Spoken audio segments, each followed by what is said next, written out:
ওমানে আজকে এতটাই বাতাস যা বলার বাইরে। সকাল থেকে এত পরিমাণে বাতাস, মনে হচ্ছে দুনিয়া তোলপাট করে ফেলবো। গাছগুলো দেখুন কি অবস্থা করতেছে, প্রতিটা গাছ আর পুরাটা অন্ধকার হয়ে গেছে গো। মোবাইলের ভিতরে এতটা বোঝা যাচ্ছে না, কিন্তু বাতাসের কারণে রাস্তার ধুলগুলো উড়ে মনে করেন পুরা একটা অন্ধকার একটা অবস্থা সব দিকে। গাছে এতটাই বাতাস বলার বাইরে, কি একটা অবস্থা দেখুন।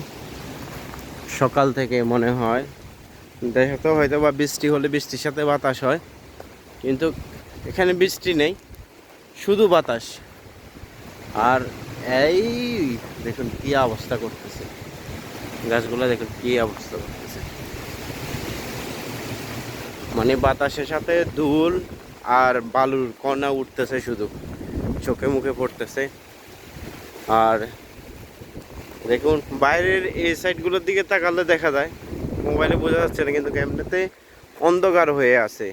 মানে ধুলগুলা এতটাই ধুল উঠতেছে, ধুলের কারণে বালু, বড় বড় বালু উঠতেছে আর প্রচুর পরিমাণে চোখের ভিতরে। কি একটা অবস্থা শুরু হয়েছে আজকে সকাল থেকে। ওই দেখুন কলা গাছগুলার পাতা সব উড়ে গেছে।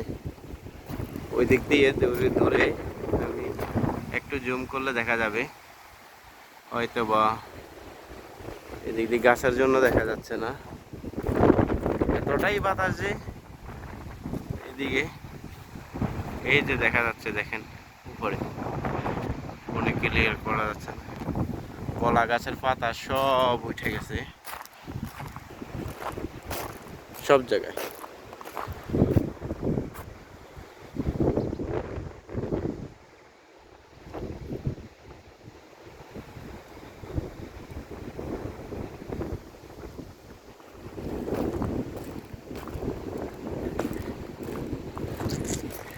এদিকটা দেখুন কি একটা অবস্থা হয়ে আছে। গাছটা মনে হইতেছে ভেঙে যাবে এখন। পেঁপে গাছে যে কলা গাছগুলো, পেঁপে গাছগুলো দেখুন কি একটা অবস্থা হয়েছে। কলা গাছের ডগা নাই, পাতা নেই, সব পইরা তো এক অবস্থা হয়ে গেছে। এতটাই মনে করেন বৃষ্টির মতো, বৃষ্টি নাই, শুধু শুধু বালুর জ্বর,